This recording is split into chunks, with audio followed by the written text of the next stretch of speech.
भारत माता की जय, भारत माता की जय, भारत माता की जय, भारत माता की जय।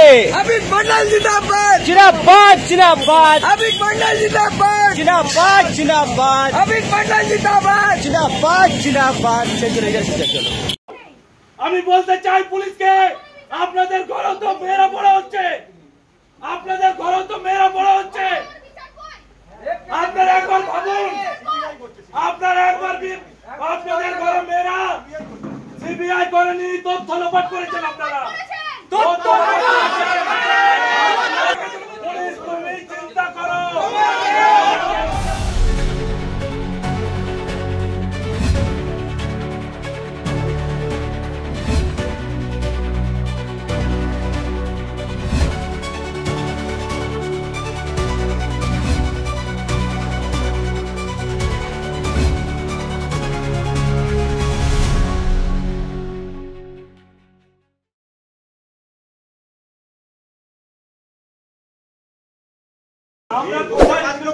আমরা সকাল থেকে এসেছি, আপনারা এগুলো যুদ্ধকালীন পরিস্থিতি তৈরি করেছেন। সকাল থেকে যুদ্ধকালীন পরিস্থিতি তৈরি করেছেন। আমরা কোথায় বাধা দিয়েছি? একদম ঠিক কথা, ন্যায্য কথা বলতে নেই। কমব্যাট ফোর্স আছে, সেটা আমরা প্রিকশনারি মেজার নিয়েছি। হ্যাঁ, সেটা আমাদের প্রিকশনারি মেজার আছে। আপনি নরমাল বাধা, ঠিক আছে না? আপনি নরমাল বাধা, আমি ডিটেইল করব কথা। আমাদের কিছু করা নাই। কথা বলি, আমাদের একটা কথা বলি, ও এখন অ্যারেস্ট আছে, তো ও এখন সরকারি লোক আছে, ও যেন কোনো টাইপের হার না হয় সেটা দেখা আমার কাছে, তার জন্য। আর ও আমাদের ভাই আছে, ওটা ভাই আছে, রক্ত দেব আমাদের শরীর আছে। এই দেখুন, দলদাস মমতা চটিচাটা পুলিশ অভিক কুমার মণ্ডল এবং তার সহসাথী অভয়ার মা বাবা ডাকে কোন রকম রাজনৈতিক ঝান্ডা ছাড়া একজন অভয়ার ভাই হিসাবে নবান্ন অভিযানে গেছিল এবং সেখানে যাওয়ার জন্য তার অপরাধ পুলিশকে এইভাবে তাকে হাওড়া পুলিশ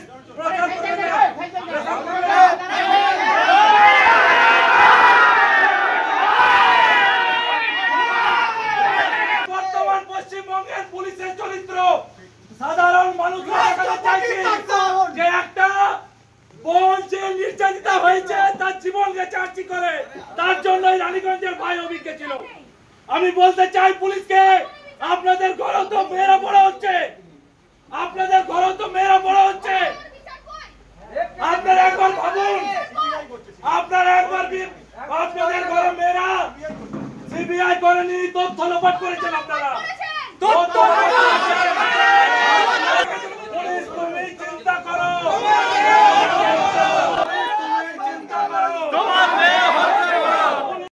পুলিশ তোমায় জানায় দিক দিক ধিক্কার, মমতা চটিচাটা পুলিশ তোমায় জানায় দিক দিক ধিক্কার।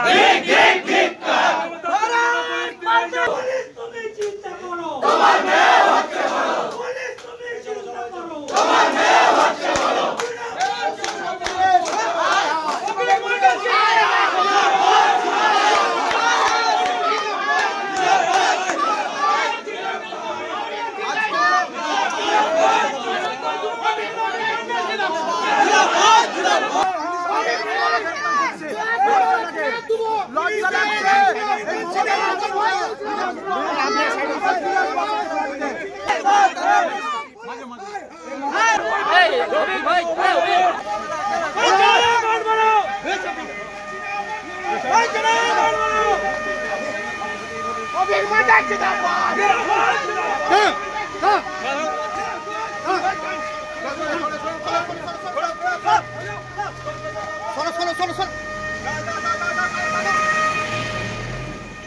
চোখের সামনে দেখলেন যেভাবে সারা পশ্চিমবঙ্গে পুলিশ একদম দলদাসত্বে পরিণত হয়েছে, একদম চটিচাটার মানে চূড়ান্ত যাকে বলে, তার ব্যতিক্রম রানীগঞ্জ রইল না।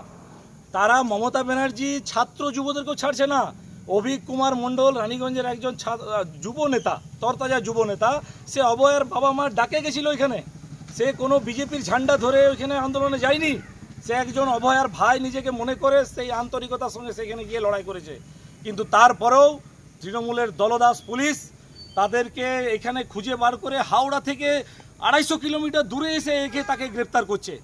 এইখান থেকেই তাদের পুলিশের মেন্টালিটি বুঝুন। আর দেখলেন কিভাবে আমাদের এখানে পুলিশ বল প্রয়োগ করে এখানে বার করলো তাকে, মহিলা থেকে শুরু করে কাউকে রেয়াত করলো না।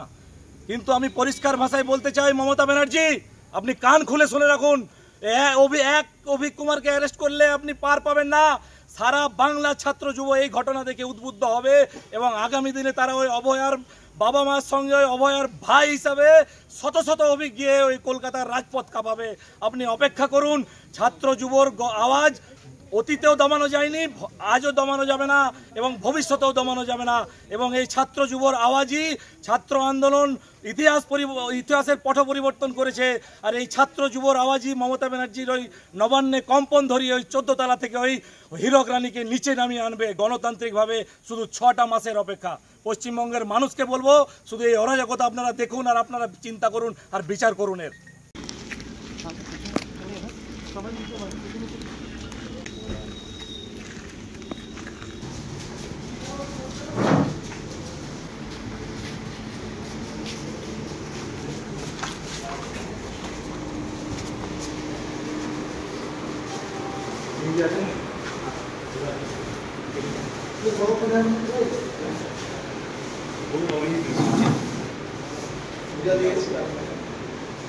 ডেলি কিছু খেয়েছিস? চা জল খেয়েছিস? চা খেয়েছিস?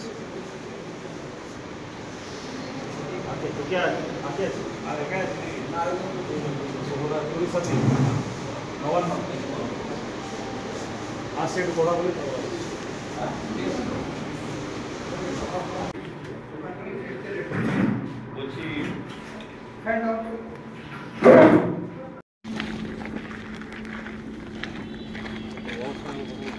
কি জানতে বলেন, কি বিষয়টা রয়েছে একটু যদি আমাদের জানান। আমরা প্রথমে অনুমান করেছিলাম যে নবান্ন অভিযান যেটা হয়েছিল অভয়ার মা বাবার ডাকে, তো সেই নবান্ন অভিযানে অভিক মণ্ডল সহ সমস্ত এলাকার ছাত্র যুবকে ঐক্যবদ্ধ করে সে নবান্ন অভিযানে সামিল হয়েছিল এবং সেখানে আন্দোলনে গেছিল। তো স্বাভাবিকভাবে যেটা হয়েছে দেখেছেন যে মমতা ব্যানার্জি যেভাবে ভীত সন্ত্রস্ত হয়েছে, সেখানে তারা ছাত্র যুবদেরকেও ছাড়ছে না। তো সেই রিভেঞ্জ নেওয়ার জন্য ওরা এইভাবে জেলা ওয়াইজ আইডেন্টিফাইড করে সেই নবান্ন অভিযানের যে মিথ্যা মামলা, সেই মিথ্যা মামলায় অভিক কুমার মণ্ডল সহ তার এক সাথীকে ট্যাগ করেছে। এবং যেটা আমরা খবর পেলাম যে হাওড়া পুলিশের একটা দল এখানে আসছে এবং তাকে সেখান থেকে নিয়ে যাবে। এই মুহূর্তে আপনারা কি সিদ্ধান্ত নিয়েছেন, কি বিষয়ে? আমরা যেহেতু এই থানা বলছে কেস তাদের নয়, হাওড়া থানার অধীন কেস, তাই এখন আমরা এই বিষয়ে কিছু বলছি না যতক্ষণ না হাওড়া থানার পুলিশ এসে কি কারণে অভিক মণ্ডলকে ডিটেন করেছে তার সঠিক তথ্য যদি আমাদেরকে না দেয়, তাহলে অত সহজে আমরাও ছেড়ে কথা বলবো না। কারণ মমতা ব্যানার্জি যদি মনে করে থাকে এইভাবে ছাত্র যুবর গলার আওয়াজকে দেবে, ও ক্ষমতায় টিকে থাকবে, তো আমরা বলতে চাই যে ছাত্র যুব সমাজ না আগেও পিছিয়েছে না বর্তমানেও পেছবে। এরকম একজন অভিক কুমার মণ্ডলকে অ্যারেস্ট করে তাকে গণতান্ত্রিক তার যে আওয়াজ, সেই আওয়াজকে দাবিয়ে দেওয়ার যে চেষ্টা হলে শত শত অভিক কুমার মণ্ডল এই আসানসোল জেলা তথা এই রানীগঞ্জ সহ সমস্ত এলাকা থেকে বেরিয়ে রাস্তায় নেমে এর প্রতিবাদ হবে। এবং এই ছাত্র যুবর আওয়াজই আগামী দিনে ওই মমতা ব্যানার্জি নবান্ন কাঁপিয়ে ওই 14 তলা থেকে টেনে নামিয়ে আসবে। একটু অপেক্ষা করুন। এটা উদ্দেশ্য কি যে বেছে বেছে ওঠানো হচ্ছে, মানে যারা বিভিন্ন জেলার যারা প্রমুখ যুব কার্যকর্তা, যারা আরও 10টা-5টা যুবকে ঐক্যবদ্ধ করে মোটিভেট করে আমাদের এই মমতা ব্যানার্জির বিরুদ্ধে লড়াইয়ে সামিল করছে, রাস্তায় পায়ে পা মেলানোর জন্য এগিয়ে নিয়ে আসছে, সেই সমস্ত যুব নেতাদেরকে টার্গেট করা হচ্ছে। সেরকম একজন নেতা হলো অভিক কুমার মণ্ডল, যে একে যদি এইভাবে মিথ্যা মামলা দিয়ে দমিয়ে দেওয়া যায় তাহলে এই যে আওয়াজ, এই যে তৃণমূলের অরাজকতা, সেই আওয়াজকে দমানো যাবে। এবং তার জন্য ব্যবহার করা হচ্ছে পুলিশকে, পুলিশি রাজ এক কথায় যাকে বলে, এই পুলিশি রাজের মাধ্যমে মমতা ব্যানার্জি তার রাজত্ব কায়েম করতে চাইছে। কিন্তু তার মনে রাখা দরকার যে সিপিএমের মতো দল 34 বছর এই একই কাজ করে টিকে থাকতে পারেনি। এবং এই মমতা ব্যানার্জিকেও আজকে পরিষ্কার বলতে চাই যে এইভাবে যদি আপনারা ছাত্র যুবদেরকে দাবিয়ে মিথ্যা মামলা দিয়ে তাদের ভবিষ্যৎ নষ্ট করতে চান, তাহলে সারা পশ্চিমবঙ্গের ছাত্র যুব সমাজ এগিয়ে আপনার বিরুদ্ধে গর্জে উঠবে।